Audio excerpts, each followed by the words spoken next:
সরকারি মঞ্চে সরকারি পয়সায় উনি পার্টির প্রচার করে যাচ্ছেন অনেক দিন ধরে। এটা নতুন নয়। এখন পঞ্চায়েত নির্বাচনের প্রচার আরম্ভ করে দিয়েছেন কয়েকদিন আগেই। তো এটা মানুষের রাজকোষে, এটা জনগণের অর্থ ওর পার্টির প্রচারের জন্য ব্যবহার করছেন অত্যন্ত নির্লজ্জ ভাবে।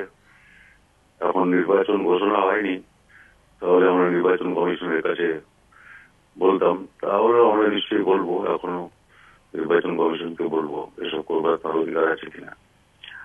আর হারবে কে জিতবে কে সে মানুষ ঠিক করবেন, উনি তো ঠিক করবেন না।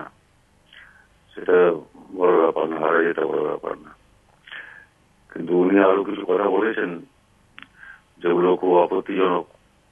আমি যা শুনেছি সেটা হচ্ছে যে দাঙ্গা নিয়ে বলছেন উনি, এখন দাঙ্গা বাড়াতে না বলছেন মানুষকে। ওর মুখে এসব ভূতের মুখে রাম নামের মতো শোনাচ্ছে। আমার মনে করে দিতে হচ্ছে আমাকে যে যখন নরসিংহরাও সরকারে উনি মন্ত্রী ছিলেন তখন বাবরি মসজিদ ভেঙেছিল, তারপরে উনি বিজেপির সঙ্গে গেছিলেন। আর গুজরাটের দাঙ্গার পর যখন গুজরাটের নির্বাচন হয় তখন ওখানকার মুখ্যমন্ত্রীকে ইনি পুলে তোলা কাটিয়েছিলেন।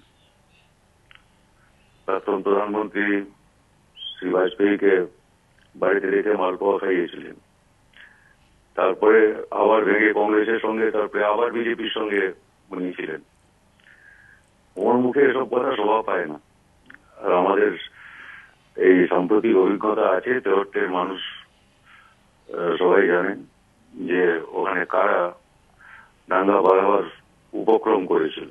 পারেনি, কারণ তেহট্টের মানুষ খুব সচেতন, এবং সরকারের ভূমিকা কি ছিল, মুখ্যমন্ত্রীর ভূমিকা কি ছিল, সে সবই মানুষ প্রত্যক্ষ করেছেন।